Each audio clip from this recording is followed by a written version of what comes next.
La Ladies and gentlemen, thanks for watching us on KTV2's on the Healthy Life programs. I'm glad to introduce myself. I'm Dr. ANOUD JUWAIHEL. I'm family physician, and this is my colleague. I'm Dr. NOOR NEBARI. It's really nice to meet you all.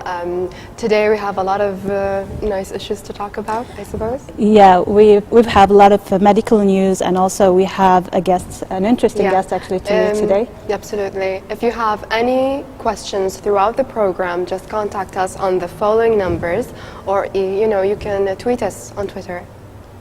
These are the numbers.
Hi. Today we have actually very interesting medical news to talk about, and we have I have today a special interest about autism. Today I have two news about autism. As you know, Dr. Noor, in the past there has been a lot of debate about autism, the link of autism with the vaccination, the MMR vaccines, probably the last 10 years, and parents actually really afraid that time, and they prevent their kids from being vaccinated. So what happened, Dr. Noor, is that the rate of vaccination has dropped last 10 years. Which is terrible. Like, it's very important to get your vaccines, and it's really sent the wrong message to exactly. Parents. Yeah, exactly. And the risk of meningitis and the risk of deafness actually increased that time. And then there was a lot of studies going on about the the vaccinations and the risk of autism. Totally, most of them denied actually the pure link that the parents actually claimed that time. And about the article that I read today on the Medscapes, as you can see from the screen actually, which shows that there is no evidence of multiple vaccine raised the autism's risk, and it comes from actually well-known centers. Nowadays they claim that the multiple vaccines that given in one shot could actually raise the risk of autism in kids. So the community, there's this research community, have done a good research, and they found that there is no link. So parents, don't hesitate vaccinating your kids. Go and vaccinate your kids. You have to get your vaccines, and you have to be on time as well. Exactly, exactly. And the next piece of information about the autism, actually an interesting articles I saw here. As you can see from the screen, they suggest that older fathers are more likely to have autistic grandchildren. So, exactly. Yeah, so don't get married. Yeah, so boys should get married early. So not only the risk getting kids at older age can bring kids with autism, but actually this risk can actually be transmitted to your grandchildren. That's terrible. Not only to the autism, I believe. I think, yeah, it's like a lot of, like for example, Down syndrome as well. Yeah, exactly. Like the mother has, for example, above 35 or above 40. Yeah, the risk could increase. Yes, yeah, definitely. Yeah. So a piece of information, I will go totally different direction now. A little bit of nutritional facts, and that is should be healthy for your heart. Which is really good news. I suppose you love a lot of nutrition. I love nutrition. Yeah, I agree. One of the medical news, the latest medical news, they suggest that eating blueberries and strawberries could cut your heart attack risk by 30%. So if you have like three or four times per week of these like lovely fruits, then your risk of having heart attack will actually decrease even yeah, in the future and it's times. I think it's the easiest way because strawberries and blueberries are very tasty. I would go for an organic juice if I didn't have the, the taste. Smoothie. Yeah. So what kind of piece of information do you have? Like I Doctor? have a really nice study about memory. So there is a small study, like it just consists of 11 patients, and they said that if you listen to a rhythmic sound during sleep, your memory will improve. Okay. What kind of rhythmic sounds do you make? For example, like they say ocean, the ocean sounds. Okay. Are nice. Okay, that would be good. And it's generally low oscillatory sound. Yeah. They are the thing that will increase the memories. And during the study, they said that patients they've noticed that their memory of what happened the night before, like the words, if they read any paragraph, they remember it better the next day. That's so very good, actually. it's good. I will totally agree with you, because not only at night time, but also in the daytime, especially if you are studying and you want to concentrate a little bit more. It's really relaxing when you study. Yeah, just, just definitely, play like some soothing, music, soothing jazz would actually activate your favorite music. That's good. Activate the concentration. I have something else actually. There is a new drug which is good news for diabetics everywhere. It's a new drug, and it's FDA approved a few months back, and it's going to be in the US markets very soon. Okay, that's interesting. What is it? And it is it targets 3 aspects of the diabetes, and which is the blood sugar control and weight. And also it helps with the high blood pressure in diabetics. That must be very interesting. It's really interesting, and I think it's it's a very, very big issue. And we need to have it soon in Kuwait. I hope so. I think it will be very beneficial. It will be very beneficial. Because however, it has some side effects, like any drug, such what as kind of side effects? urinary tract infections usually increase. But I mean, it depends on the person as well. So we can't wait to see this new drug. I know it's amazing, because most of diabetics definitely they do like with hypertension and obesity. So when you solve all these 2 problems together, I mean it's a wonderful drug, especially for people who are obese and they're diabetics with hypertension. It will target the 3 Maybe we need more studies until we get this drug back. I think so. Yeah. That would be great. Okay, after this medical news, we will try to talk about the conference that we held in Kuwait. There are a lot of interesting conferences that happened recently, and one of them is the 3rd Scientific Day in Mubarak Hospital, and here is the reportage about this conference.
And that's the third scientific day in Mubarak Hospital, which was, there are a lot of people who attended that.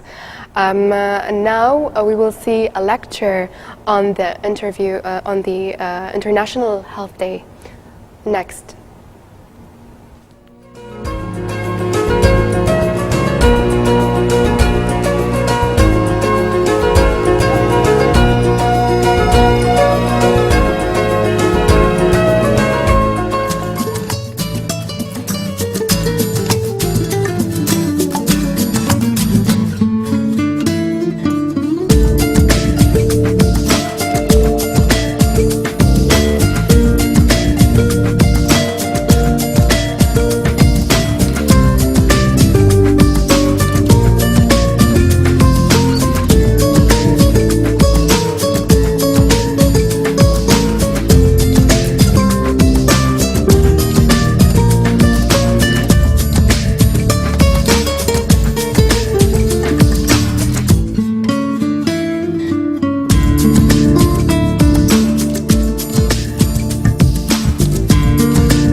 Dr. Yasin, consultant physician in Amiri Hospital and obstetric physician specialist in Adan Hospital.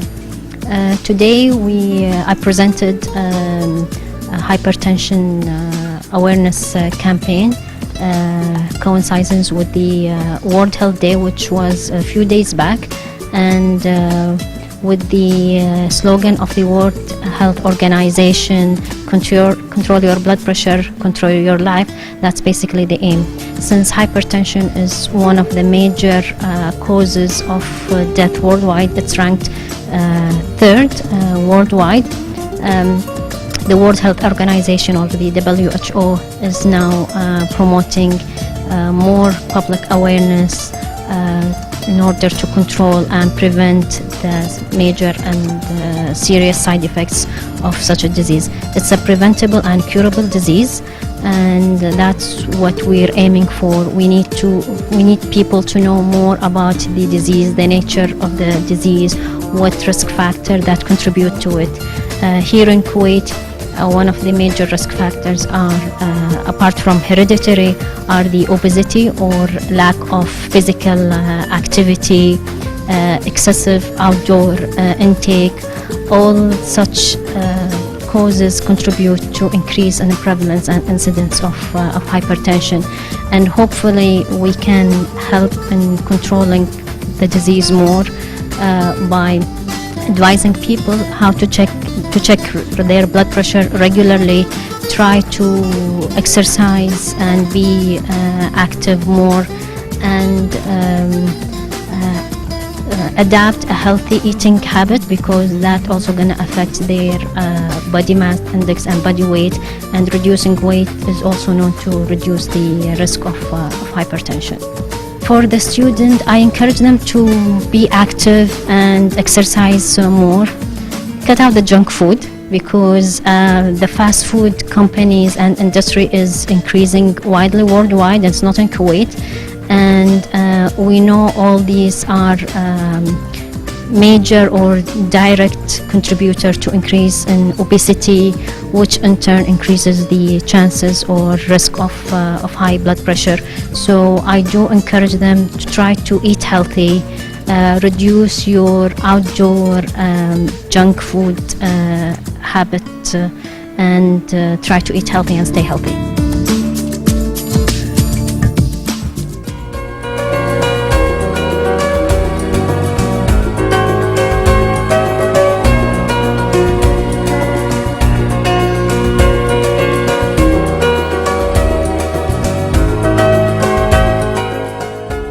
And that was the lecture on the International Health Day, which was brilliant because it touched a lot of important aspects of hypertension and to spread awareness to the community.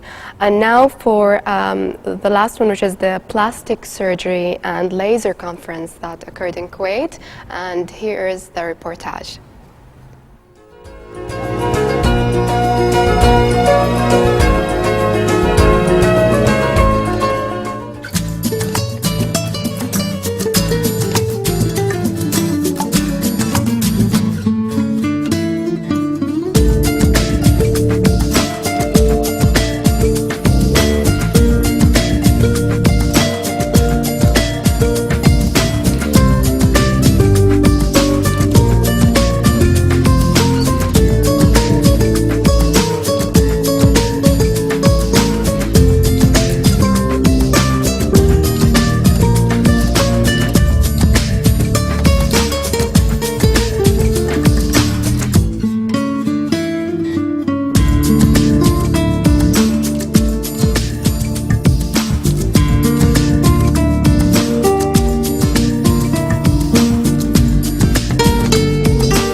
I'm a division manager in Badr Sultan Company. We are BSBC, one of the leaders company in Kuwait from 52 years. We insist every year to participate in Kuwait Laser and Update because to introduce our newest technology and what we are having in our machines. We always working with American brands with FDA approved. So we know and we always believe that we have to give the much solutions for patients. We have many devices we could speak about it. We are dealing with Thermage for skin tightening. We are a standard for skin tightening. And also we have Fraxel machines, the fractional laser is the first invented one. We have the updated one, which is mainly for hair removal, for scars and acne scars and like this. We have cool sculpting, the most and the first FDA approved for cryolipolysis. We have many, all our machines is the American company with FDA approved.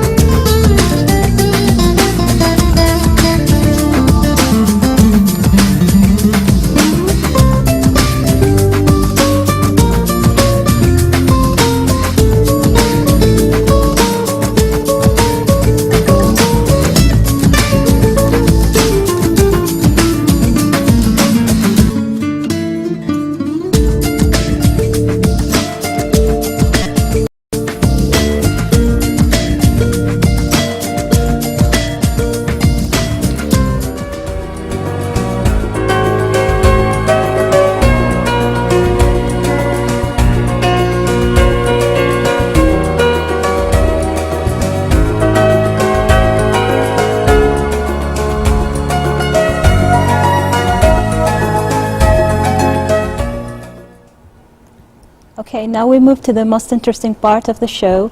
We're going to interview one of our best pediatric gastroenterologists here in Kuwait, Dr. Fawaz Al-Rafai. Hi, doctor. Hi. Nice to meet you. Thank you very much for the kind invitation. Good evening to you, Dr. ANOUD and Dr. NOOR. Yes, it's really nice to meet you. Thank you very much. I would like to thank you guys for the excellent show. and wish you all the best for this show in the future, inshallah. Thank you. Thank you. Today, Dr. Fawaz, we're going to talk mainly about celiac disease and the most recurrent abdominal pain in pediatrics. So can you tell me exactly what is celiac disease and why is it so important here in Kuwait? Because we're seeing a lot of conferences with lots of lectures about celiac disease. So can you just tell us what is it exactly? Sure. Thank you very much for bringing this up. Celiac disease is a disease that has been described many years ago. In the Western world, people tried to talk about it about 100 years ago, and basically when you get a sensitivity to gluten. Gluten is a type of protein that's present in the wheat, rye, barley, and to some extent oat. So what happened when the person or the child ingests these food containing gluten, there is a destruction of the villi. Villi are the structures which are meant to be designed in human to absorb nutrients. So in these people who are genetically determined to have susceptibility to develop celiac disease, there is destruction of these villi or these structure which absorb food.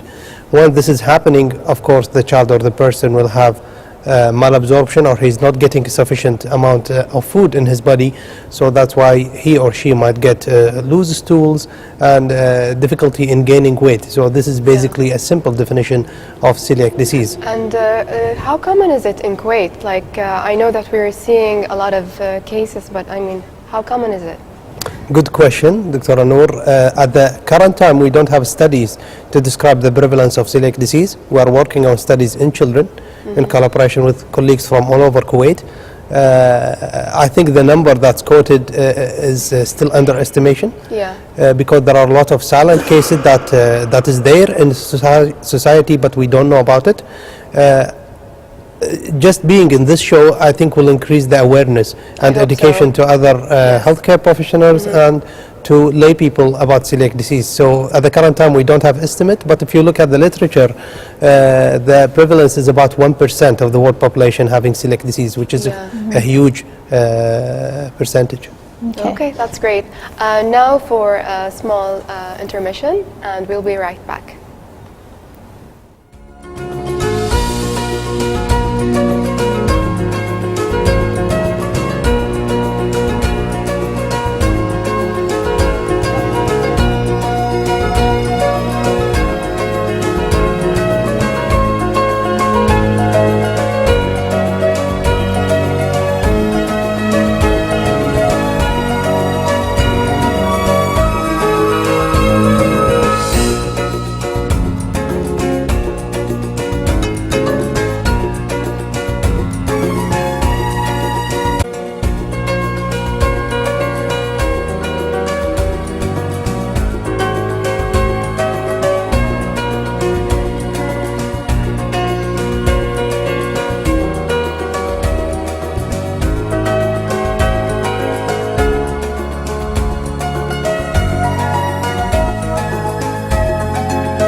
Welcome back to our show. We're going to continue our talk about the celiac disease in pediatrics. So beside the cause of us being totally allergic or allergic to gluten, I mean, could there be any causes for celiac disease? I mean, is there any genetic cause? Is it familiar?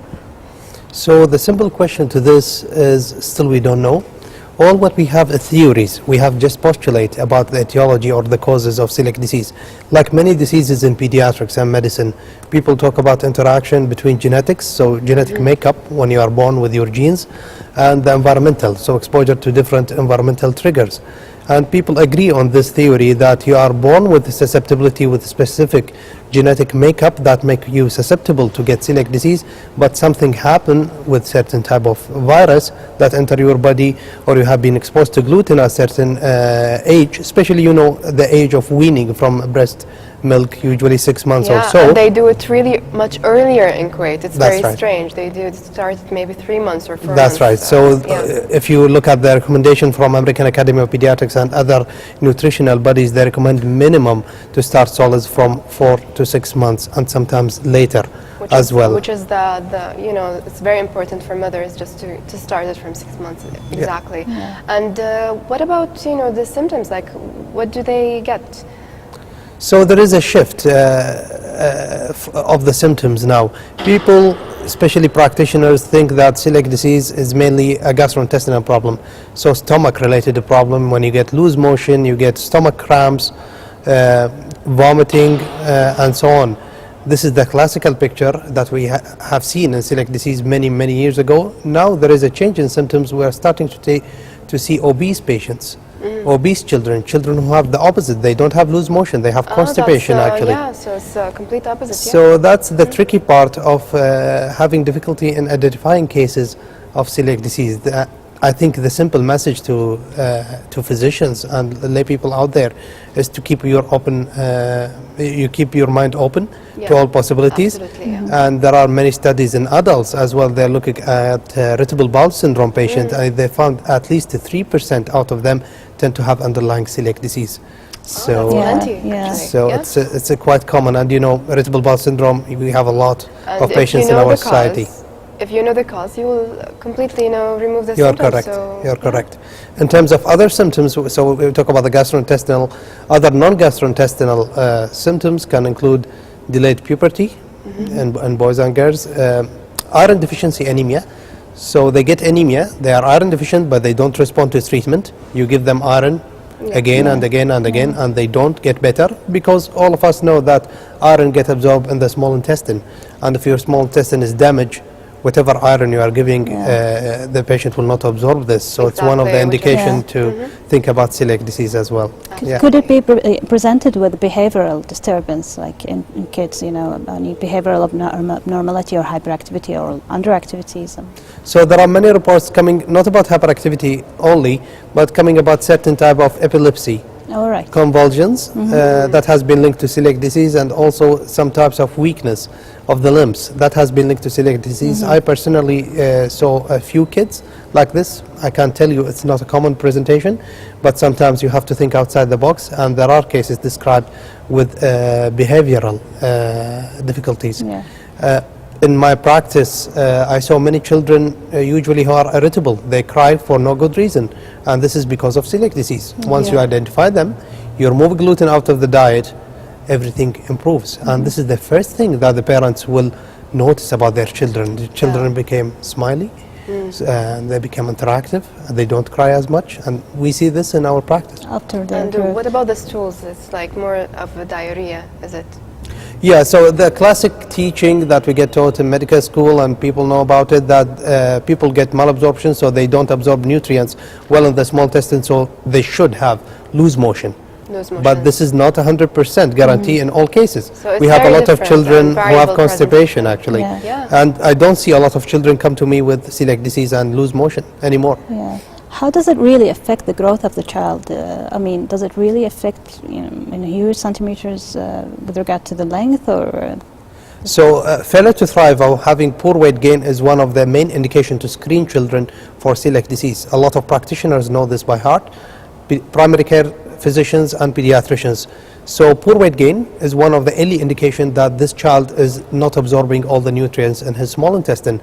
And obviously, in response to your questions, they will lose weight, Yeah. and they will have difficulty in gaining height and head circumference. So, and we have plenty of patients come to our emergency department and our hospital with the main complaints of having a poor weight gain, and most of them actually below the age of 2. Yeah, and for these cases, how do you identify them, or how do you investigate for them? So the key message out of this talk is to have a high threshold to think about celiac disease. Yeah. So basically, you know, celiac disease can present in many ways. And Yeah, one of the absolutely. classical ways is failure to thrive or poor Exactly. weight gain. So basically we do the basic workup of having complete blood count. We have to check the hemoglobin. We have to check all the electrolytes, all the salts in the blood. And then we proceed to do a blood test, which has a very good probability of detecting the disease. It's a serology marker. It is available in Kuwait, it's available in the Ministry of Health and private hospitals. What is it exactly? It's called the tissue transglutaminase antibody, Yeah, or and I think it's TTG. present in polyclinics as well, is it? Not yet, actually. Not I think yet. it's still going on. We have to send them to the hospital to do Yeah, the lab test. and there is anti-endomycin antibody Yeah. as well. So you combine both serology markers, and if you get a positivity of these results, this will tell you that this child has a high chance of developing celiac disease. Again, in this era, today in 2013, we still depend on small intestinal biopsies through the Yeah. endoscopy.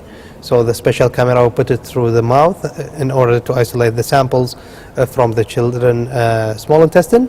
We look under the microscope to detect these changes that are specific for celiac disease. How This is a sensitive- requirement for diagnosis for all cases. How sensitive it is for the serology test, just to tell us that this is positive for celiac disease? So the sensitivity and specificity of these tests, or the accuracy, in another word, Yeah. is quite good for these tests, reaching 95 to 98%. This might be decreased a little bit in small children below the age of 5 to 90% or so, but it still is pretty good. It's a good screening test. It's available, relatively cheap, and can alleviate a lot of anxiety for the parents and the caregiver. Okay, and you said in the children you see it in very young age. As soon as they start, for example, any wheat products or gluten-containing products, that they will develop the symptoms. But how do you treat these cases? Like if you identify a case, what is the best way to manage? So I think the most important information that we have to deliver to the parents is education. Yeah. Once they understand the disease, they will be quite compliant with your management. And it's one of the few diseases in medicine that we don't need to give a pill or give a syrup or suspension Okay, to the so child. just- So the treatment is purely dietary. Once you remove the offending agent, which is a gluten, this is a special type of protein from the diet, the child will grow and will benefit from all the nutrients. So Yeah. the treatment is dietary with a gluten-free diet for life. Yeah. Does the quantity of dietary consumption, say for example, if the child eats small amount of wheat or any food with glutens, does it really affect, how much he will have, like a destruction of the small intestines, or? So good question. There are a lot of work done in this regard, especially in the first few months of being on this diet. This diet is quite challenging for physicians and for parents. So there'll be a trial and error in following the diet during this period. So obviously there will be some contamination of food with some gluten, and we don't know till now what is the amount that's safe to be given to children without having symptoms. This Okay. is quite variable. So it differs from one child to another. Some children will tolerate high amount of gluten and they're okay. Yeah. Some children will eat small amount or just sniff it and they'll be in trouble. So it's quite variable. And is it available in Kuwait, like the foods, and is it available from the ministry?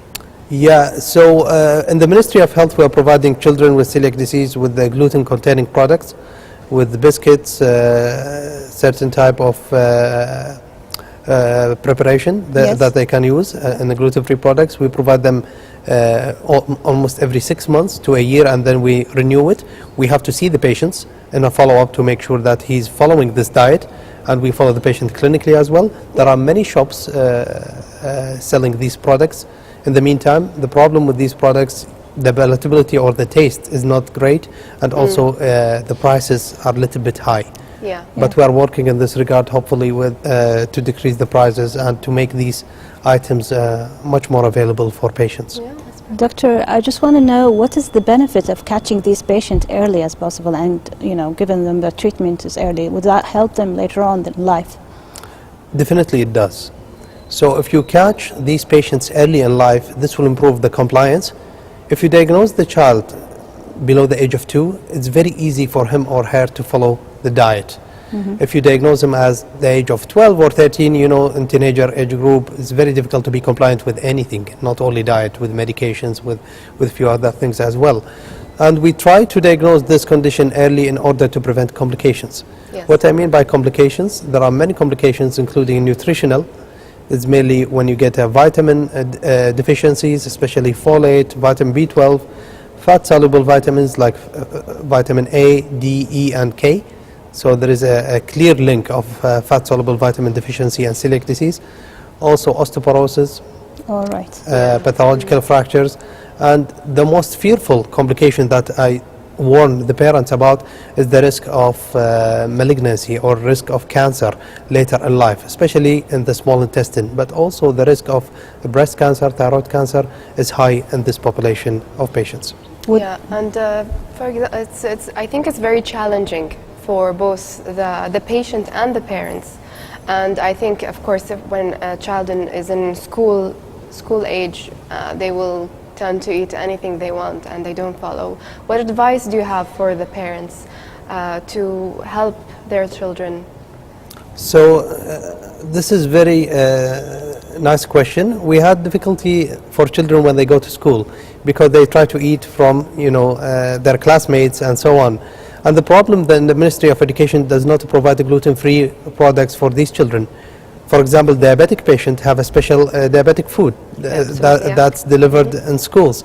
But for celiac patients, unfortunately, we still didn't reach this stage yet. Yeah. So I advise all... awareness, it's not there yet. They don't know about it that much. That's right. Yeah. And I think people underestimate the importance of this.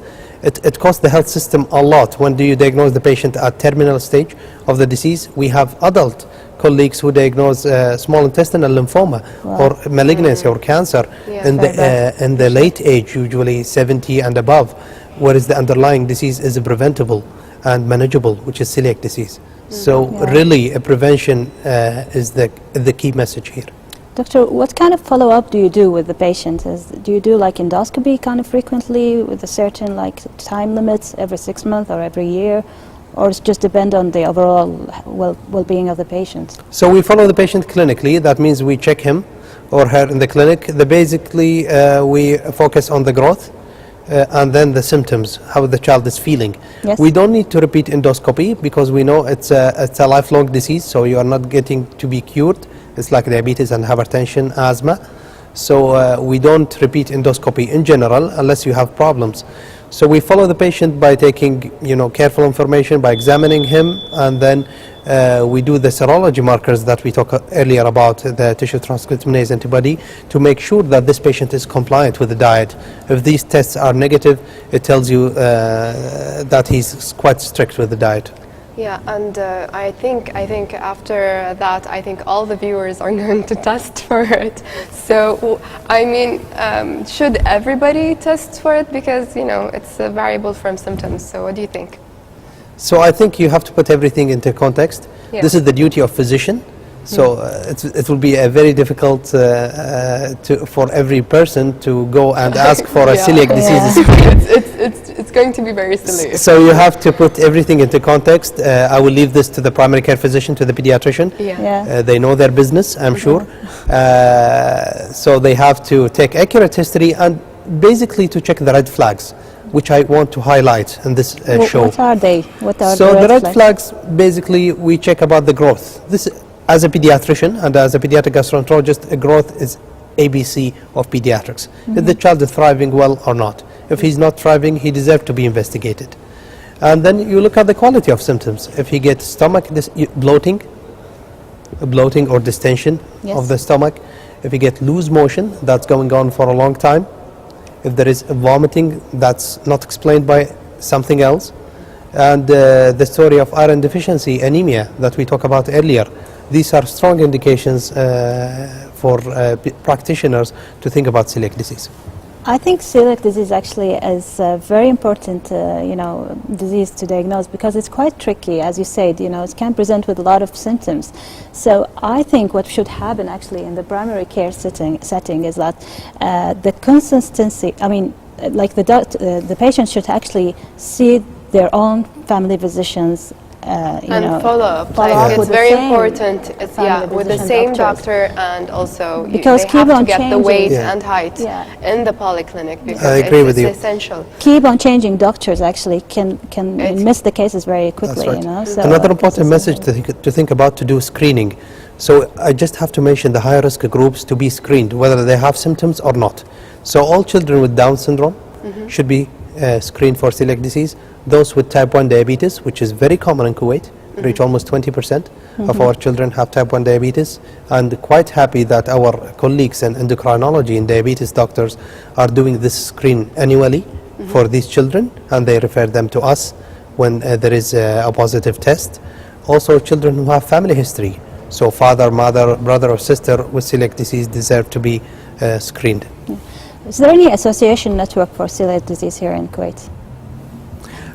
We have a support group by mainly patients, a few healthcare professionals, nutritionists, pediatricians. It is done in the voluntary center in Rabia. This has been going on for a number of years now. Very positive impact on the society. We are doing awareness lectures for healthcare professionals and for high schools. Very good. And there will be soon, on Saturday, May 4th, there will be awareness day for celiac patients. This will be in As-Salam Hospital in Bnayt Al-Gar. very It will nice. be from 10 to 12 on Saturday, May 4th. That's really good. I'm sure it's celiac disease. The problem is a huge burden on the families, on the mothers, and of course on the children themselves. And it's a big challenge, but it's really excellent that we have such association. It's very good. And very good support group Very also. good support, and it's really something to be proud of, actually. The other issue that we want to talk to you about is constipation, which is, I mean, something that we see a lot in our clinics, and it's ridiculous because you know, they just bring them to us and they're constipated, and mothers are completely clueless about what's going on. So can you talk to us about it, please? Sure. So constipation in children is very common. Among my patients, 30% of my practice has a children with chronic constipation, without overestimation. And I can tell you with confidence in this show that the most common reason for children to have chronic abdominal pain or stomach pain that goes for a long time and visit to the emergency department is underlying constipation. So it's a common problem. It's common, very yeah. common, yeah. And the message I want to deliver to the audience that almost 95 to 98% of these kids are normal. They don't have problem with their intestine. It's a functional disease. So there is a problem in the brain actually. So it's not a problem of the intestine. All of us know there is interaction between your brain and intestine. What happened in these children, they ignore the urge to defecate or to go to the toilet to pass motion. And this starts early in life. They want to play, they want to do something funny more than going to the toilet. So once they ignore the signal that's coming from the brain, with time there is accumulation of this stool in the colon. Yeah. And with time, as the weeks passed, this stool will become quite solid, and the child will have really a difficult time in passing this huge amount of stool in the toilet. So this is a vicious cycle. He will hold himself or herself more and more, and you know the problem will increase and increase till reaching the family doctor or the pediatrician. And the thing is with the constipation, what is the advice that you give to the mothers, especially for the infants? For example, it's very common for you know, a child a few months to have constipation, and usually you know, they just, you know, do massage or give some herbal teas to the children. But what can really help? Because it's really big issues to mother. So this is very common in all age groups. If you talk about infants, the problem we see it in more in bottle-fed formula babies, more than breastfed babies. You can use certain type of formulas that have increased magnesium content. This will stimulate the intestine and the motility of the intestine to be improved. So there are certain types of formula which have a laxative effect that can be tried. The other things like, you know, herbal tea and increase in fluid intake, not wrong to be used, but I can assure you this is a transient problem and will get better with time once the child is eating.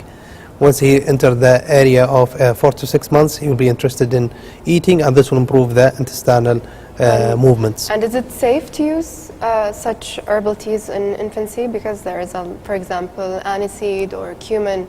Is it safe?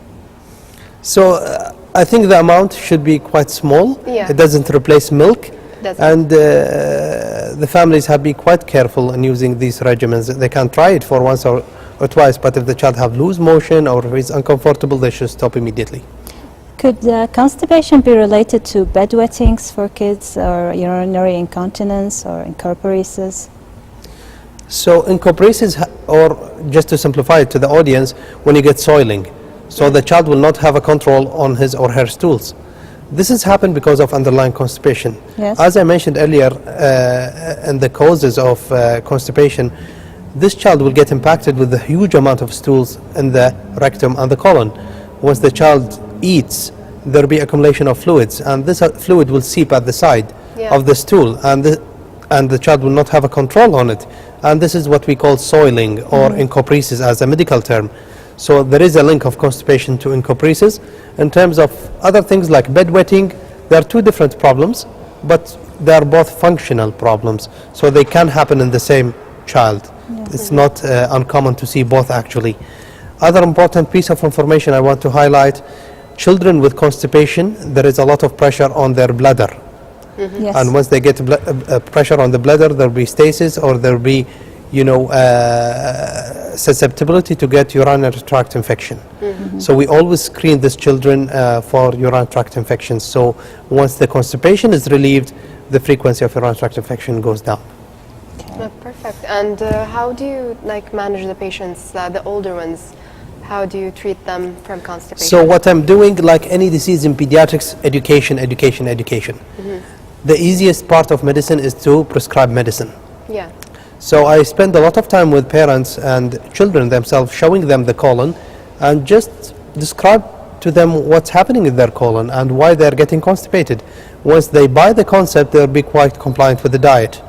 So the treatment piece can be divided into fluid, increased fluid, the exercise time, and the fibers in the diet. Easily said than done.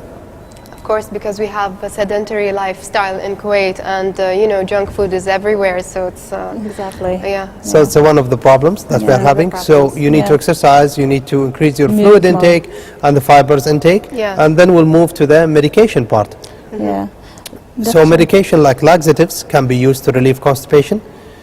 My message to the audience is just to use one drug rather than 3 or 4 drugs, because the compliance with these drugs will be very difficult for the family. Yes. And you need to stay on treatment for a long time. Long Yeah. time. The duration of treatment equals duration of the complaint. So a minimum of 6 to 12 months. Well, As a trial, once you stop the medication, the problem will happen again. And I'm sure you see this in Exactly. your Yeah, practice. we see it a lot, and it's like some of them present, as you said, they think it's diarrhea, and it's actually they're constipated. constipation. And Dr. Fawaz, when do you decide to investigate more with the patient? I mean, when do you decide that this patient I have to do like hormonal study, thyroid hormone studies, and so on? So again, back to the concept of taking accurate information from the parents. If I have any red flags that this child might have another underlying problem, for example, bilious vomiting, or the vomiting that's green, yeah. or if you have severe, a poor weight gain, or you have significant anemia, okay, so I will have to think outside the box. Yeah. To think about celiac disease, as I mentioned earlier. If you have specific symptoms to hypothyroidism, we Yeah. have to screen You him have to for screen for hypothyroidism as well. So you have to put everything into context. It's based on your history taking, your physical evaluation of the child, then you can taper your investigation. For pure functional constipation, actually your history and physical examination is more than enough. You don't need to do any fancy test to diagnose this. That's very good. Okay, and is it, for example, you said that exercise does help. How often should parents, encourage the kids to, in exercise? How many times a week do you think? So if you look at the Canadian Pediatric Society guidelines, American Academy of Pediatrics, not only for constipation, but for healthy lifestyle of children, they recommend at least 30 minutes of physical activity at least 3 times a week, a minimum. That's a minimum. I don't think they And to cover cut the minimum. computer time, iPad, iPhone time, and so on. Oh yeah, this is, I think, which made things worse. Even is for the adults, we iPad advertise this technology. as well. Like, yeah, we should move more. What about water consumption? What do you recommend for kids with regard to the amount of water consumption? So we encourage the amount of fluid intake. It has some evidence in the treatment of constipation. The problem that children will not like to drink, water in this They quantity. hate it, and Yeah, because exactly. it's tasteless, Yeah. and they like things that are sugary. You can use flavored water. I mean, there are many preparation available in the market now, flavored there water, are. Yeah, exactly. lemon or blueberry or something. So encourage the child to take it, or will you help can them use other food containing water. Yeah, and what about the foods? Like, what are the best foods for constipation? So healthy food that's high in fibers. So all the things that children don't like to eat, actually. Just like The vegetables, vegetables, yeah. all the good things. The parents will have difficulty in convincing the child to eat it, I'm sure. But try to I'm present it sure. in a good way. In a good way. And with a tasty positive way. reinforcement.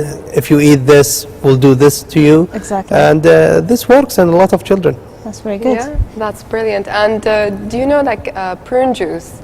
Prune juice, I heard it's really good for constipation. And do you recommend it? I do recommend it. They can use it as a first-line treatment. Yeah. But most of the children reaching me, they actually have severe constipation and Yeah, they don't so- respond to these remedies. So actually, they need to be treated with laxatives, which are stronger agents Yeah, to relieve and this constipation. It tastes horrible. Yeah, and so what are other things that, in constipation, what other things should do you advise the parents? So I just advise them to be patient. It is a distressing problem for the child and for the parents and sometimes for the clinicians. It needs a lot of patience. So the key message here is to be patient, continue on treatment, be compliant, and wait at least 6 to 12 months. The problem will get better with time. But there is no magic treatment that will resolve this in 1 or 2 days.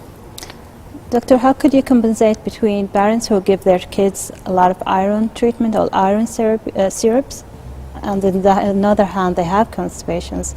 So how do you deal with them? So we have to ask ourselves why the child is taking iron.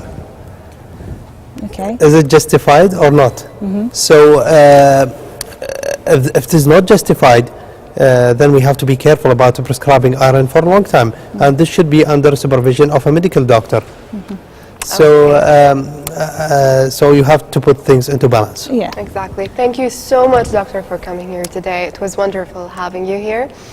And Thanks a lot, Dr. Fawaz, for this lovely information that we had about celiac disease and the constipation in pediatrics. We hope to see you probably next times in the Inshallah. show. Thank you very much. Yeah, I wish you all and, the best in the future, inshallah. thank you for watching us, and we'll see you next week. Thanks a lot and for watching us, and see you next week also. Thank you.